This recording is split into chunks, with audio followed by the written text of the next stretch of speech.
Okay, we're live again. Let's see what happens. Hi, everyone. I'm so sorry.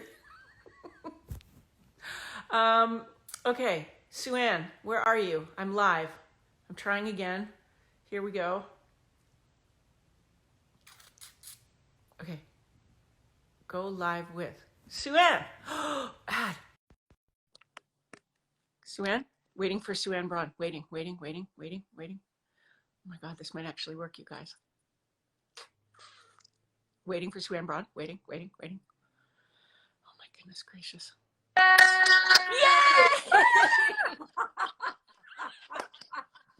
Oh my God. Oh my God. I was all set up with my computer and feeling like super chill, and now I'm like sweating and I'm on my phone and I hope it doesn't run out of power. I don't think, well, we can always plug it in if we need to. I'm beginning to think that it might be me because last week Kate got the time wrong. So I was like, before we started, bless her. And today we couldn't get it to work. I don't know what that was. But yes, we're here and we've done it. Welcome. Hello. Thank you. Hello. And what a great idea this is, Suanne. You're so smart. Oh, well, thank you. It was really just an idea, I thought, to be able to connect with people, have a lovely time. Yeah. You know, the world is in such a bizarre place right now. We're all up and down. Everybody's feeling like, and I just figured this is a good way to connect with each other, talk about how we're feeling, and find out more about each other.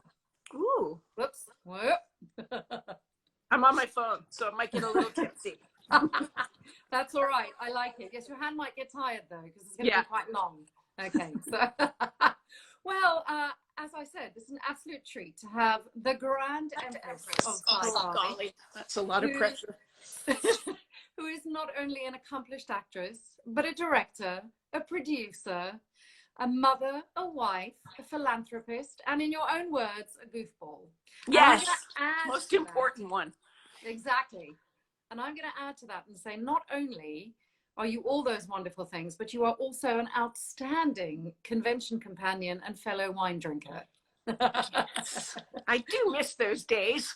Oh, I do too. I'm currently not drinking at all, which I figure if I can survive lockdown and not drink, then there's pretty much hope for all of us. Good for you. So I'm just going to jump right on in, and we're just going to start. Golly. And do you need to set it up on a podium or something? Otherwise, your poor hand is going to get very small. No, I'll just keep switching. Okay, we can chat amongst ourselves.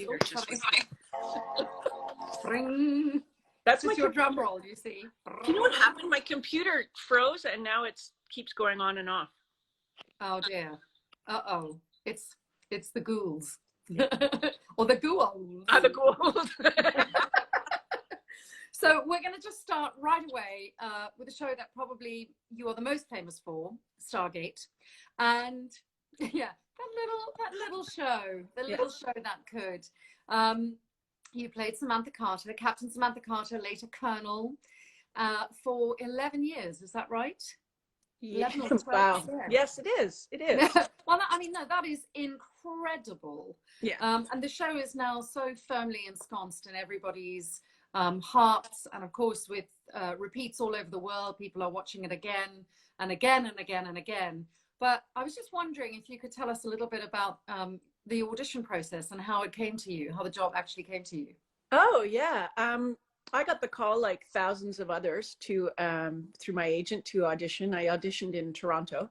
Yeah. And I'll never, like, it's really bizarre. I don't usually remember auditions, but I think because I loved this character so much that it stuck with me. But I did the audition. The casting director was great. She said, thanks so much. And I got out of the audition and I was feeling so like, anxious about it. And I kept thinking it's going to go to an American. Like that was it. It's going to go to an American. But I ended up walking like all the way up Yonge Street in Toronto from this audition because I just couldn't calm myself down. And then I didn't hear anything. Oh. And then suddenly I got this, it's between 3 of you, they're flying you to LA. Oh no, I had to send in like a demo reel of my work. Yeah. And then it was you're flying to LA.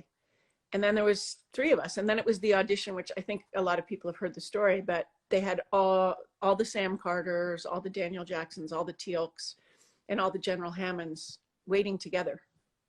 in Wow. this room at MGM, and which was awkward because you're sizing up your competition.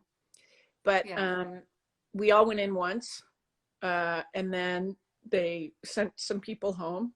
Said, if we call your name, thank you so much. If we don't, please stay. And you're like, please don't call my name. Please don't call my name. Oh my God, I know, that's awful. It was so weird. But Michael Shanks and Christopher Judge and I kind of gravitated towards each other. It's so weird. It was meant to be, I'm sure, but we just ended up kind of hanging out together and running lines, and I don't know, it was super weird. It was this huge waiting room area, and the three of us kind of gravitated towards each other. And then Michael actually waited, because I was the very last person to go in the second round, and he waited for me, and we took a cab back to the hotel together, and we stood in the lobby of the hotel, and he said, okay, well, that was fun. And I was like, hopefully see you on set. Gave each other a hug and walked away. But the audition inside the room was really interesting, because we were up on stage, and it was with Rick. I mean, isn't that weird, that stage thing that they do for people watching? This is a weird thing that you get taken in to network, where a bunch of usually men are sitting in a room which is sort of dressed like a theater, and there's this funny little platform like a sort of student theater, and you have to perform a television script but on a stage. It's and ours was like a full stage, like they were down below in the audience. It was bizarre. And then for the first round there was people from MGM, I guess, and then Showtime executives came afterwards for the second round. But I kind of joked around with Rick. And the one thing that happened to me in the audition, and I will forever love Brad Wright for this, is he and Jonathan Glasner came out in between the two sets of auditions, and they pulled me aside. We sort of went outside, and he said, look, you're doing great. I love your work. I'm a big fan.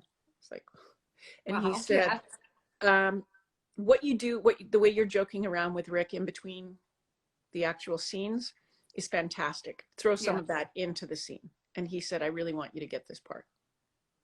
Wow. Yeah.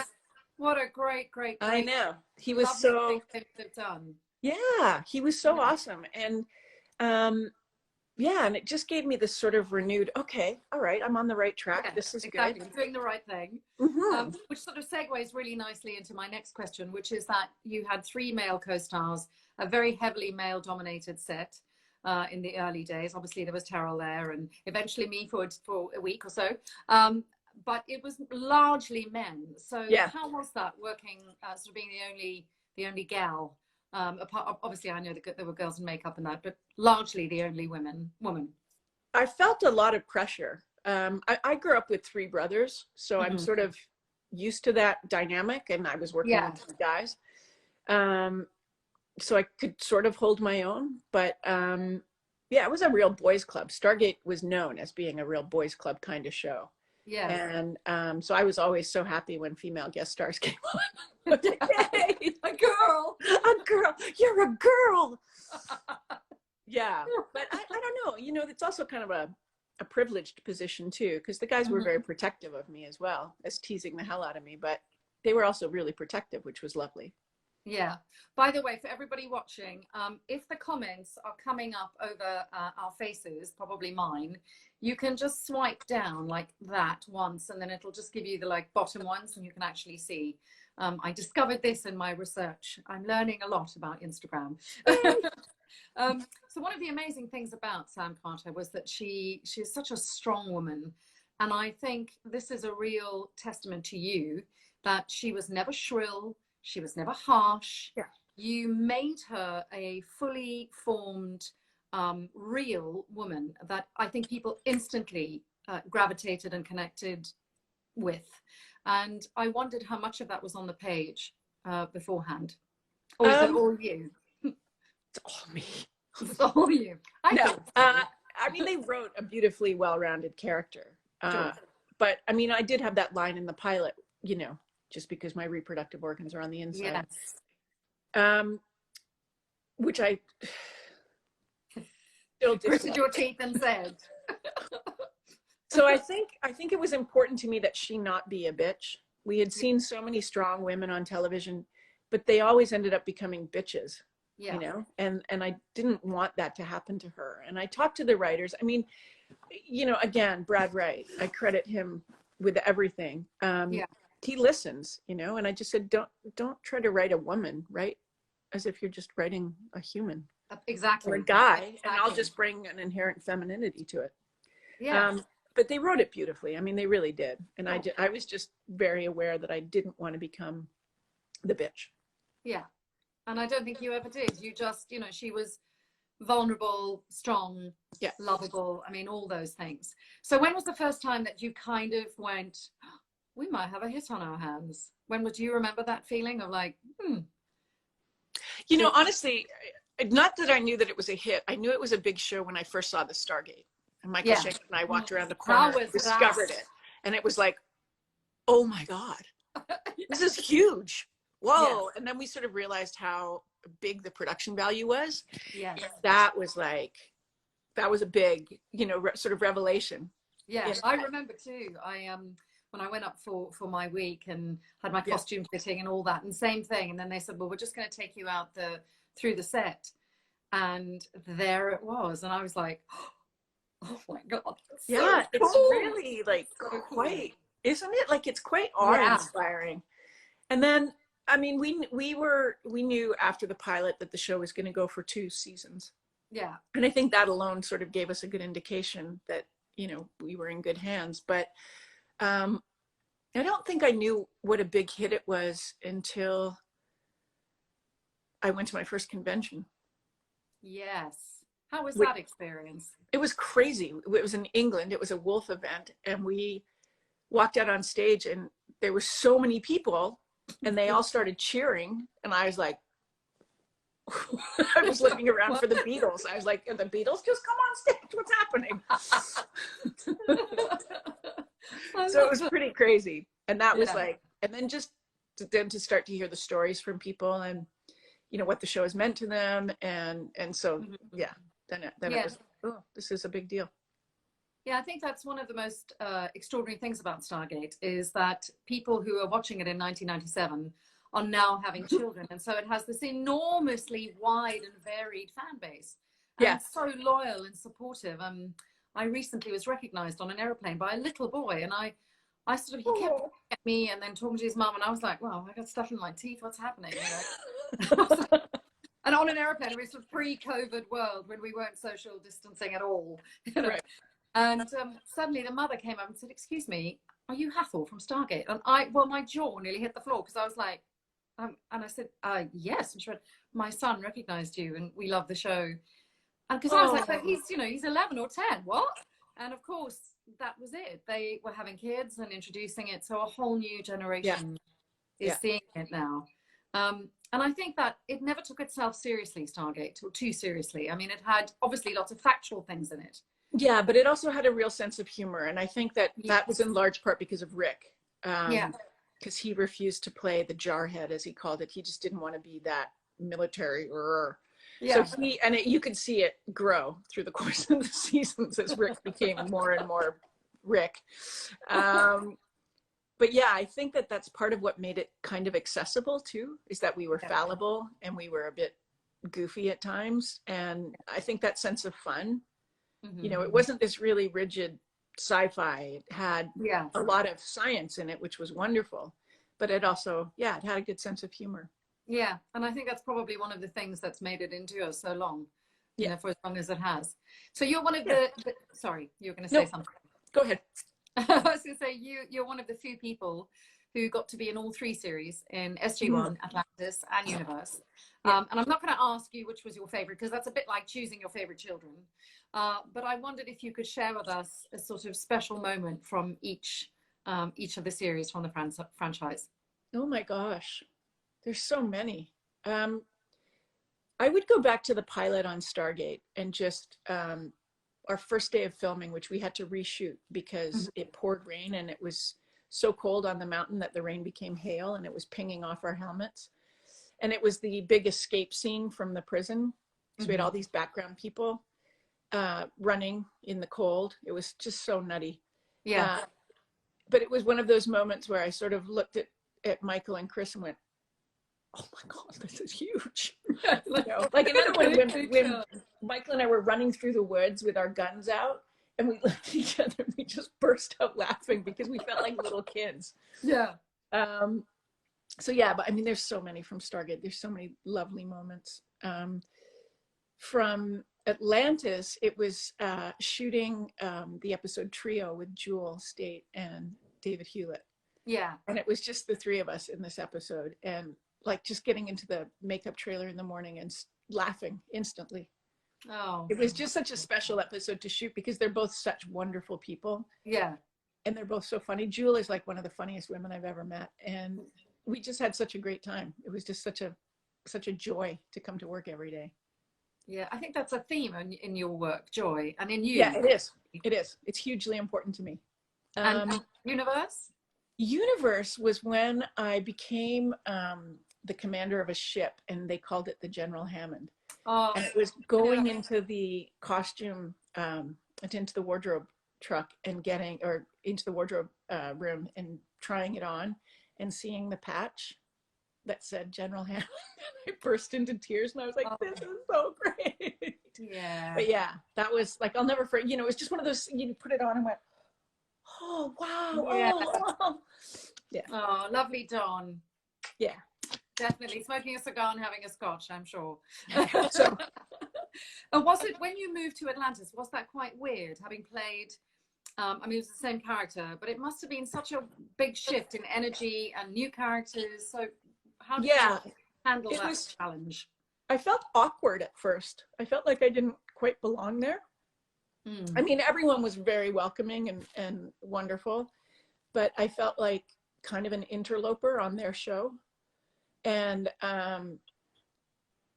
it's like, I liken it to sleeping in your own bed or going to your aunt and uncle's house and sleeping in the guest room, where it's your aunt and uncle, so you feel pretty safe and it's fun, but you're not, it's still a bit awkward. I don't know. I mean, that didn't last long because everyone was so great, but I just remember at first feeling like, I'm not sure, should I be here? And do you think that Jack and Sam ended up together? I mean, like forever, ever after, happily? Yeah. Yay! You heard it here first, folks. What do you think they're doing right now? I think they did end up together, and I think it would be a very interesting relationship because he retired and she would keep working. Yeah. And so, they'd probably have some great weekends at the cabin, but she was in command of a ship now, so exactly, she could retire. Yeah. And tell us about your final day on SG1. Like, do you have any really vivid memories from that?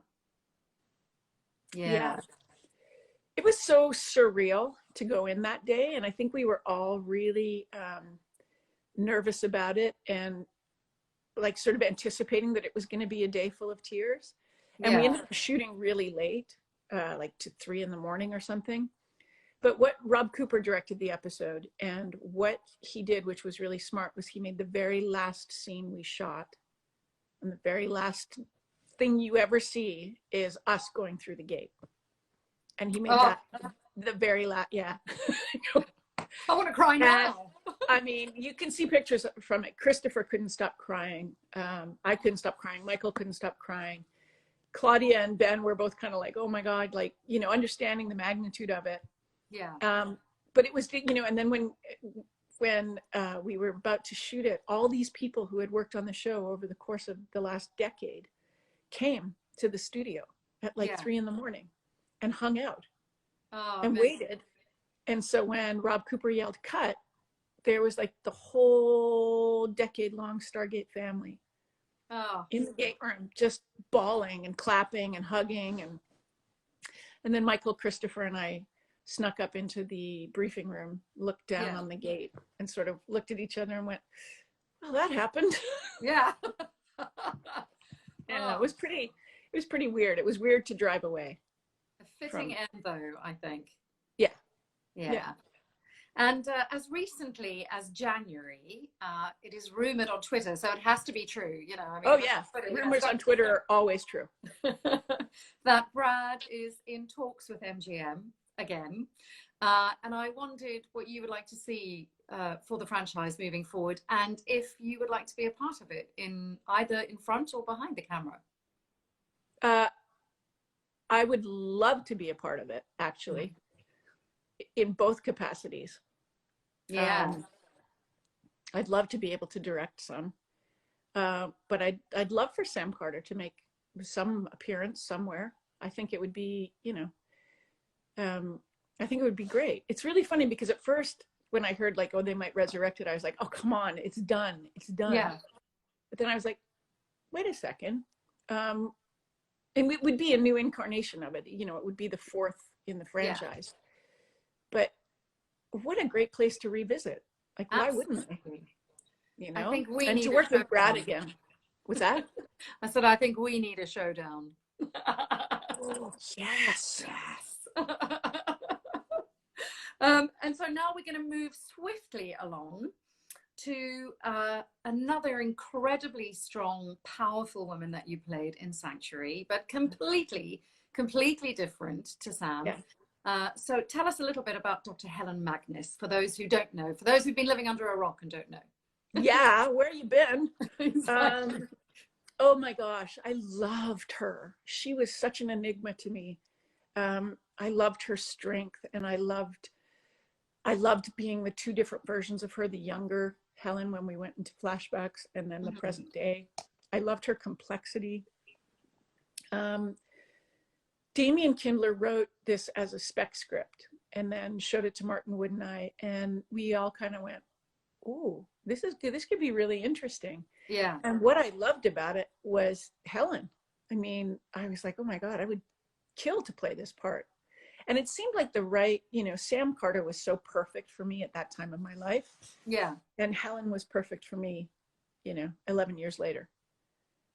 Just a bit more gravitas and a bit more complex and a bit darker. Yeah. You know? And I become a mom. And so, bang on perfect British accent too. Thank you, darling. Terribly. But I was like, girl, you're good.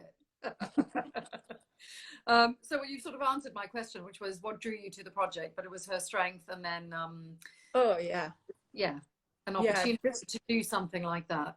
Yeah, and then the actors that we, you know, that we got to do the show with us, you know, just incredible. Like that, you know, to have Ryan Robbins and Chris Heyerdahl and Amelia Ullerup and then of course Agam and Robert Lawrenson, and I mean I could list everybody.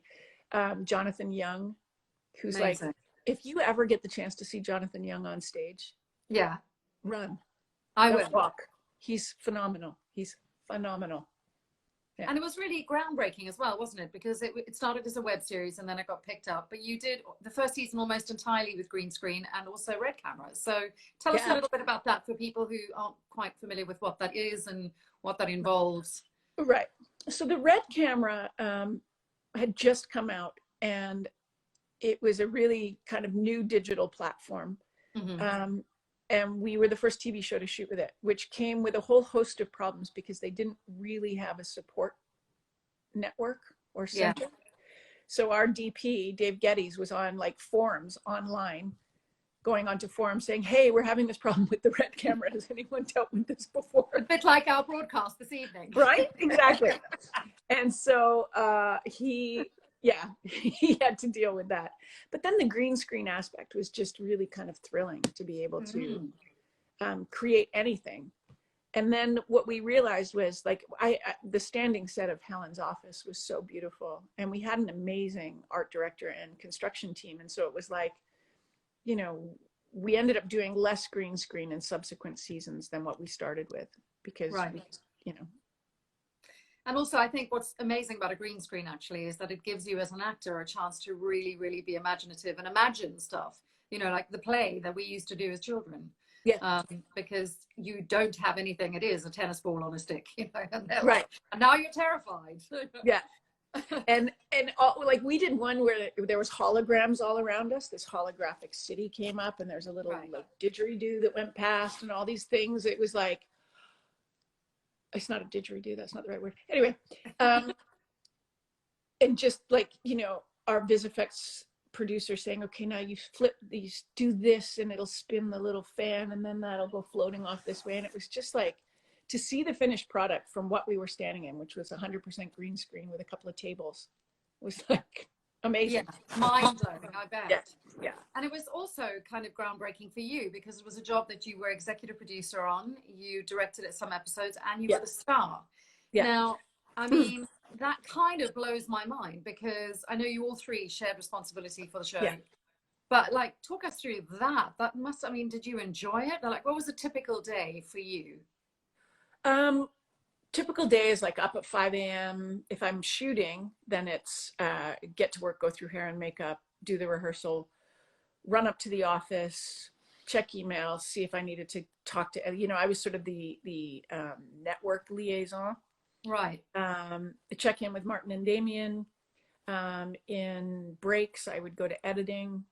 Yeah, it was kind of just nonstop. There was always something. There was always something to be dealt with.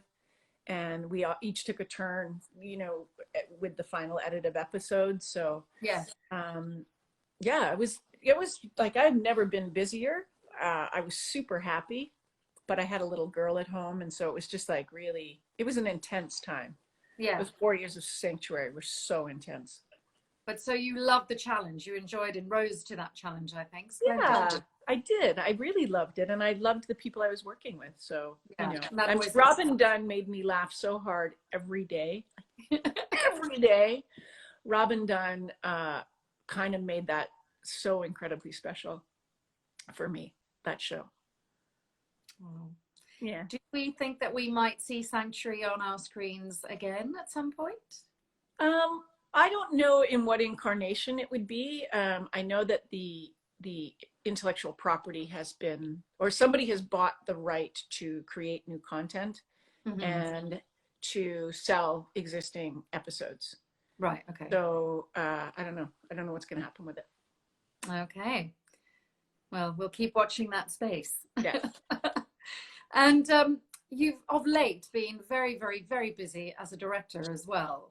Where did that love of directing come from? Was it being on set every day and kind of learning in a very hands-on way, or is it something you've always wanted to do? It's something I always wanted to do. And it's really funny because I had a conversation recently with, I used to be in a comedy troupe, and one of the women in the troupe said to me, you're a natural born director. You always have been.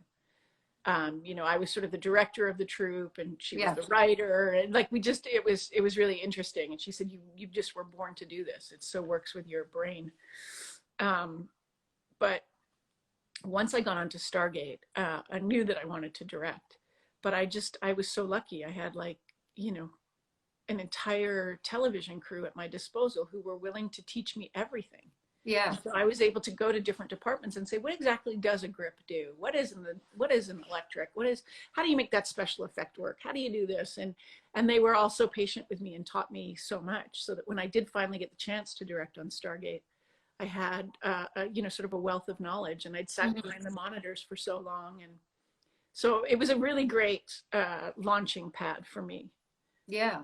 And because I was, you know, because I was so involved in the show, it was just, I just never forget directing the first time I directed television. It was amazing. And I knew as soon as I walked onto set and started setting up shots that I was going to be doing this in the future. I just didn't know how successful I would be. Yeah. You know?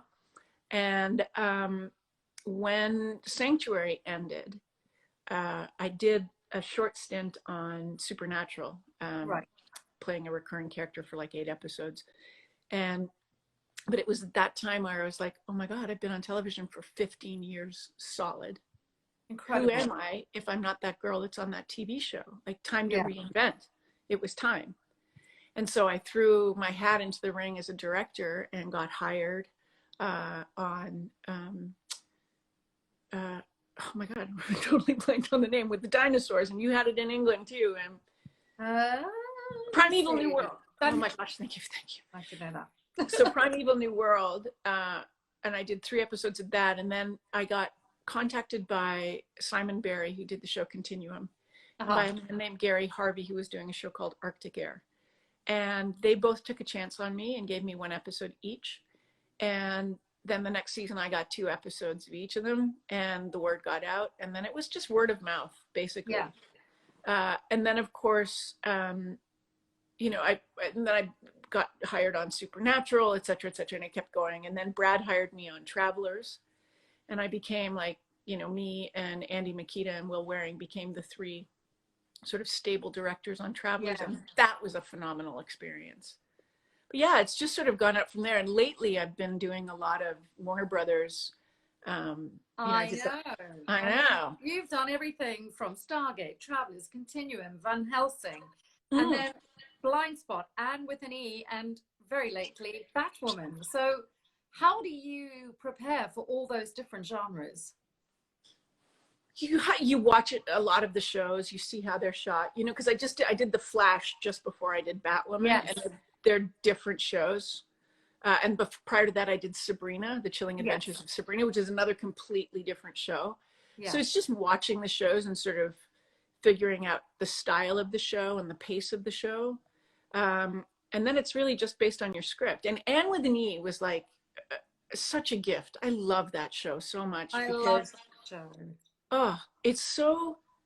Moira Walley-Beckett, who was the executive producer and showrunner and creator of this version of Anne with an E. She was on Breaking Bad, right? She was a producer writer on Breaking Bad. She won Emmys, Peabodys. I mean, the woman is one of my superheroes. Yeah.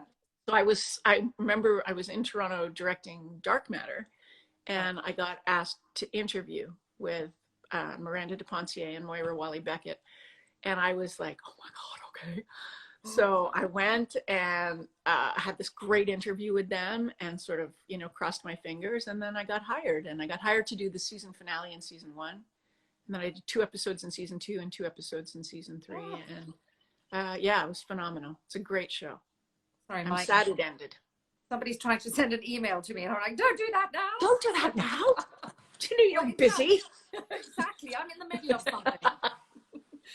Now, normally we allow the last 15 minutes for fans to ask questions, and I'm sure there are tons of questions. However, I think we started a bit later, so I'm going to quickly race through. Do you remember what time we started? Because Instagram will cut us off anyway after an hour. Oh, they will? Oh, dear. Okay. Yeah. I don't know what time we started. Anyone out there remember what time we started this last?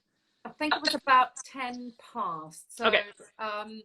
Let's quickly, I'm going to just say, I know that you've been nominated very recently for Anne with an E, and because of the COVID outbreak, they've had to rejig things. So we just, you know, everyone is sending you great luck and sincerely. Thank you. Hope, that's really crazy, Anne with an E, that nomination, because I'm nominated with a couple of women who have been my heroes for so long, Ann Wheeler and Helen Shaver. And Helen was like so supportive of me when I first started directing, because she was directing Poltergeist at the time.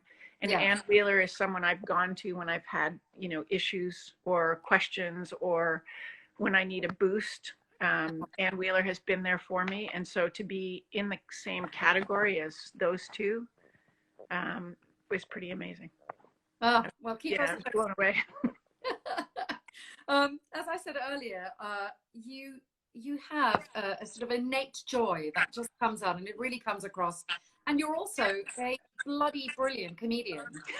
And you'd mentioned Random Act. So any desire to return to your comedic roots? Oh, yeah. Absolutely. Yeah, absolutely. I mean, I'm always doing a comedy routine when I'm on set, but yeah, I would love to go back to that.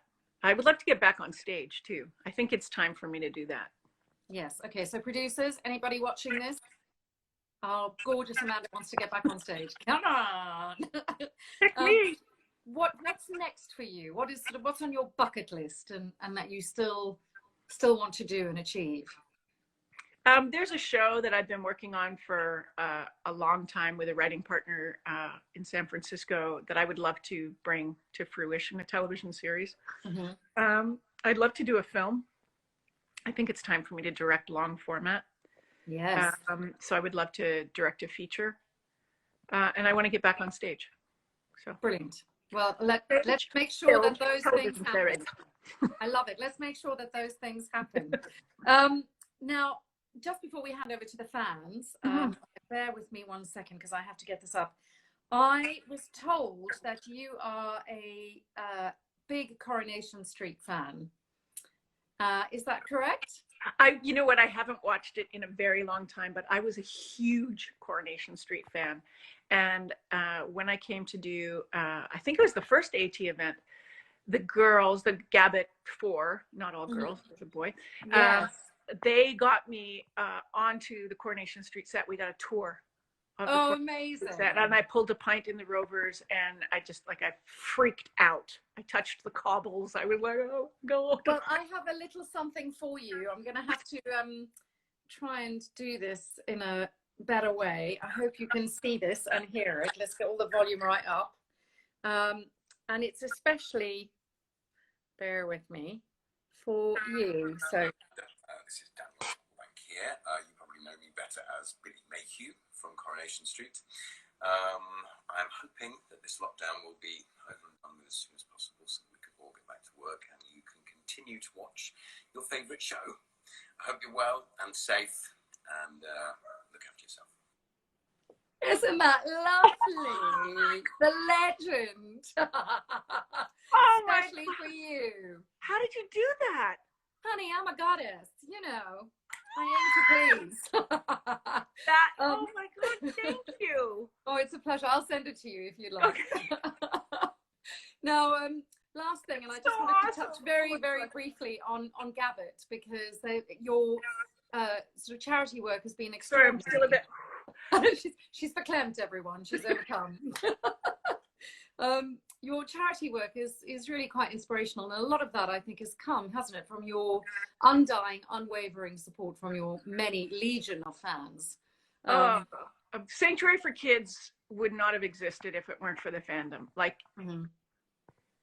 I can't even say enough, and it's about the Gabbett events in particular, and what those weekends, not just the amount of money they raise, but the amount of goodwill that they raise, and the amount of love that is just like, ripples out from those events.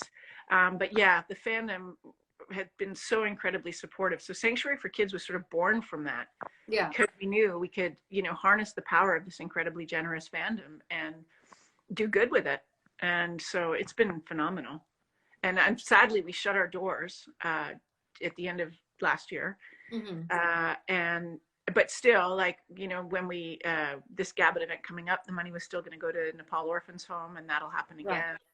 I mean, I'm still donating to the charities. So yeah. And we hope that we'll see you next year here in London. Yes. So I am going to hand it over to the fans now. So I think, first, best goddess Hathor. That's very nice. Thank you. So guys, fire away with your questions, because I think we've got till 10 past, hopefully. Before we quickly answer a question, Amanda, when we hang up, because I'm going to try and steer people to this who are expecting it to be on my page, when you hang up, it's going to give you an option on the left hand side, a little arrow that'll say download this video or save the video. Please save it so that I can get it from you. Okay.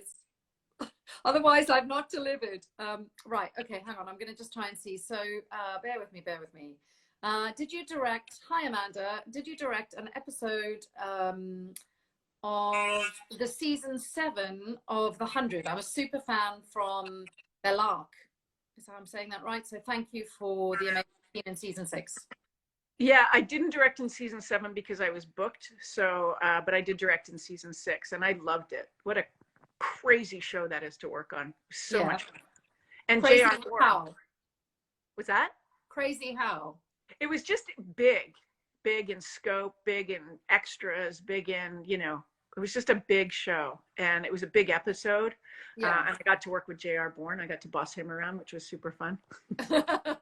Always fun to boss actors around, right? Right.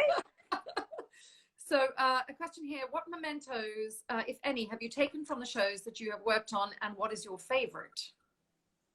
I haven't taken a lot. I took my Stargate jacket, my Sam Carter jacket. And then I took some things from Helen Magnus's desk. and a couple of her suits. Oh yes, they gotta get the clothes. The clothes, right? Well, because the clothes are made for you, aren't they? So it's like it's mad not to. Yeah. But well, yeah, I didn't take a lot from that. I took a couple of knickknacks from Helen's desk. Right. Yeah. We have here, how was your experience on Blind Spot in New York? Oh my gosh, that was amazing. I'd never shot in New York before, so I was really excited to be there. They put me up in this little apartment in Brooklyn, which was awesome. Yeah. Cool fact, John Lennox, who was one of the producers on Stargate, Yay, John lived like 10 minutes away because he was executive producing Remy Malek's show. Yes, Mr. Robot.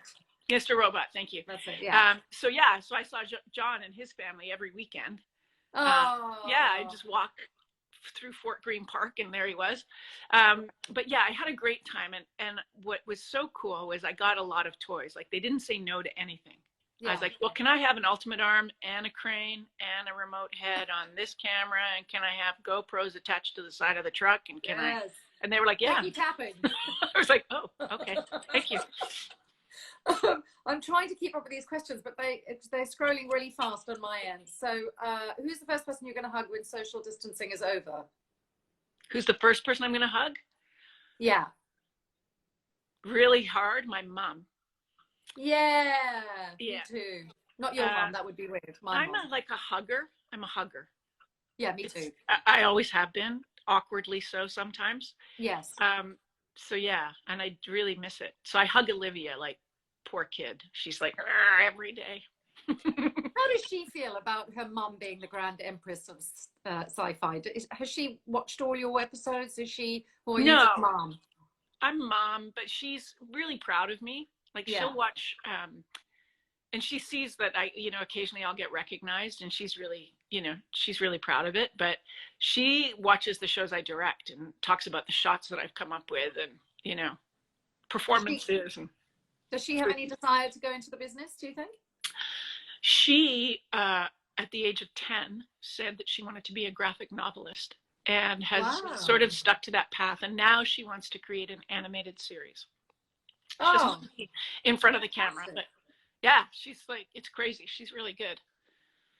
Oh, well, I look forward to seeing it. Right, let's have a quick look here. What stage play would you like to be in? That's a really good question. I don't know.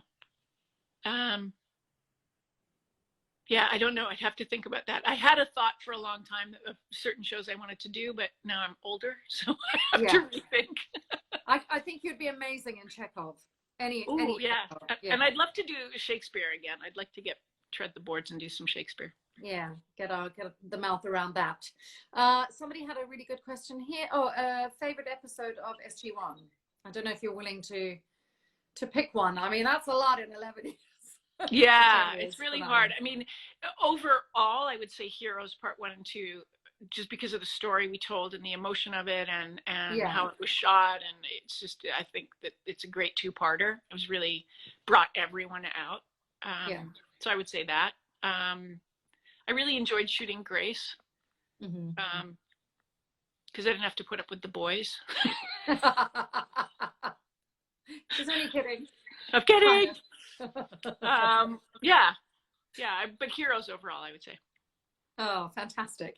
Somebody's asked us, what's the best memory of us together? Like of us working together. I mean, that's gone past now, but it was something like. Oh, you and I? Yes, I think they mean you and I. Let me see if I can find it. Somebody wants to know what? Can you tell us what it is? Oh my God, I keep jumping up. Where you found the Fountain of Youth? Where? I'd like to know where. I would like to know. Laughter is the fountain of youth. I know. I'm like, don't I have filters on the live? I know, right? Nobody needs to see right that. Here. Yes, it was. What is our favorite memory of us working together? Oh my gosh, you were such a sweetheart. I was so happy to have you there on the show. Thank you. Actually, my favorite memory is at that one convention. I can't even remember where we were, and you and I sat in my hotel room and just talked and talked. Germany. And talked and talked. Yes. Is it Germany? Oh my gosh. And you were telling me about that play in South Africa. Yes. And, oh, that was Which was so, that was oh, such, I'll never forget that night. That was just really me lovely. too. Yeah. It was really special.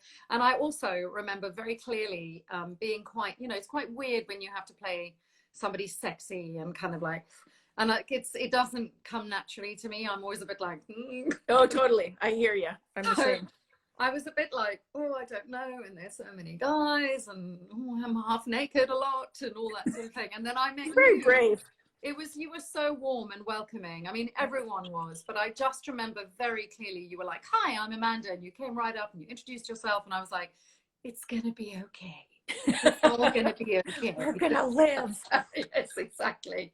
Oh my God, I've missed so many questions. I'm so sorry, everyone. I think maybe because I can't control it, unfortunately, now, because it's not on my page, you have to save the video. I'll save and the then video. we'll have a look. Yeah, you can also save it and then save it to your stories, and then people can watch it for 24 hours. Which kiss was your favorite kiss with Richard Dean Anderson? All of them. Yeah. Oh, the one in Grace was pretty intense. That was pretty like sexy. Yeah. Yeah. He kind of grabbed my face and just like, oh, we're doing this. Okay. Who was your hero when you were growing up? Oh my gosh. Well, in terms of actors, Maggie Smith from The Prime of Miss Jean Brodie was like, I loved that film. That's a good play for you. Yeah, it would be awesome, actually. I'd love to do that. My grandmother, my mom's mom, Bibi, because she was so strong. Yeah. And so tiny, tiny, tiny woman. She lived to be 103 and a half. Wow. Yeah, the half was really important to her, so she could outlive the Queen Mum. Like she wanted to beat her. My grandmother was she was born in 1901. She lived through 2 world wars. She immigrated to Canada at the age of 65. Like just crazy life that she lived. And she was just so funny and tough. And she had a huge crush on Richard Dean Anderson. Who didn't? She said, I don't understand your show, Mandy, but I like that Colonel fella. And then she said, which cracked me up because she was 98 at the time, she said, ooh, if I were 20 years younger. And I thought, you'd be 80 almost. You might want to be like, I don't know, 50 or 60 years younger. So Richard, to this day, Richard will still joke about that. I love that. Yeah. Gosh, these questions are coming past so fast. Funniest moments on the SG1 set for us both. That's a hard word. That is hard. There's so many. I know. That's a really hard one to answer in a kind of quick fire thing. Dream project to direct. Do you have a dream project that you'd like to direct? No, not yet. Yeah. No. I mean, this new series that I want to do, I think would be really cool. And I would love to do a really deep, dark drama movie. That's a good question. Somebody's just asked, what is your biggest directorial challenge and why? It really depends on the show. I think not so much now because I've done like 55 or 56 episodes of television, but when I first started, it was getting people to believe that Amanda, the actress, could direct, that I knew what I was doing. And I find that every time I go onto a show, I have to prove myself within the first day in prep, and then the first day on set so people will then relax and just let me do my job. But it's a lot of tap dancing. Yeah, I have to say, for anyone who hasn't watched it yet, head on over to YouTube and watch Amanda's Bite the Bullet. It's quite short, but it's really outstanding. And I think you raised such good points about being a woman in the business, about being a woman in the business today after Me Too or during Me Too. I mean, sort of slightly post Me Too now. There have been these huge shifts in how people work, but also the perception of you. As you said, every single time you walk onto a set, you have to fight for that respect. You are asked questions that your male counterparts would not be asked. And this isn't to go like, oh, men are terrible, you know. It's just, I found it really revelatory in what you were saying. And I really strongly urge everyone to go over and have a look at that. Thanks. Yeah. I think we are about to run out of time because I don't know. We started and I don't want them to cut us off. And there are so many questions. What did you plan for the season of Sanctuary that didn't happen? Such a cliffhanger. Dun, dun, dun, dun, dun. Oh yeah, we so wanted to explore that new Sanctuary. I wanted to bring Ashley back in season 5. There were so many things that I wanted to do on that. Yeah. We have 10 minutes left, somebody just said. Oh, what's it like to work with the Chilling Adventures of Sabrina cast? They're amazing, all of them. Oh my gosh. Kiernan Shipka is like arguably one of the best number ones I've ever worked with. She is so prepared, so sweet, stays on set, kind to everybody, just an absolute love, super talented. I can't say enough. The cast was phenomenal. Yeah. Somebody wants to know what it was like directing the kissing scene in Anne with an E. I think I've had to I've lost the question. Oh yeah. So. There was a lot of pressure on that because, you know, it was the season finale. Anne and Gilbert were finally going to kiss. I know. They were kind of awkward with each other about it, even though like they're friends, but they were just like, oh, here we go. And it was like, no, you know, like don't cover her face with your hand. And it became quite technical. But they were just, And we were with on set. Oh, there we go. You're back. Oh, sorry. It was so important to get that right. And I knew the enormity of it. And it was a huge day that day. And I was like, oh, I've got to give time for the kiss. I've got to give time for the kiss. Yeah. Yeah. Did you have as much fun punching Ball as it was fun to watch? Yes. I like punching Ball. I didn't like punching Cliff, but I liked punching Ball. Amanda didn't want to punch Cliff. No. Like, make that clear. Yeah, I loved it whenever I got to punch people. It's always fun. Oh, yeah. Punching is much more fun than the kissing, actually. Yeah. It's true. How was the Travelers directing and acting experience? Again, another show that I just lament the end of. Travelers was a really special show. Because of Brad Wright, just getting to work with him. But I love that man. Just the cast and the crew, and it was just so, I thought the stories were interesting. It was really an interesting show to shoot. And then the acting on it, Brad said, hey, will do you want to do this part? And I was like, well, it's like just one episode, right? Yeah. And I was super nervous because I had been a director on the show, and I wanted to do me as a director, not as an actor. And then I came in all made up, and I quite enjoyed it. I had a great time because, I was working with a great actor. But then I read it, and it's like, hey, wait a second. This is a cliffhanger, and it looks like she's coming back, Brad. So I had to film the scene where I died. Like, I directed that episode. And that was hard, directing and acting. It had been a while since. Lying on the floor dead in a pool of blood. And then, and then, wait, cut. Okay, how is that? It's like the one-man fringe show of but with a really great crew. I think we've probably got one. I'm going to do one more question because I want to sound off properly without us rushing. And there was a good question there asking what it's like working with the kids in Anne with an E. And I think that is quite interesting because there are so many rules now working with children. I just did a film called The Princess Switch, which is a really Christmas film, and lots of children. So there's so many. It's very different. It's a different experience working with kids. How did you find that directing? It is. You have to be really careful. And the time, we were always looking like, how old is she now? Is she 15 yet? Is she, because then the rules change depending on what age the kids are. And remembering with Amy Beth, because she's so mature and she's so well spoken, she's quite an articulate young woman, trying to remember, especially in that first season, that she was a kid. Yeah. She's 13, and just watching her grow up on the show and just being aware that no matter how mature these kids seem, they're still kids. But one of my favorite scenes was with all the girls in the boarding house in the final season, in the final episode.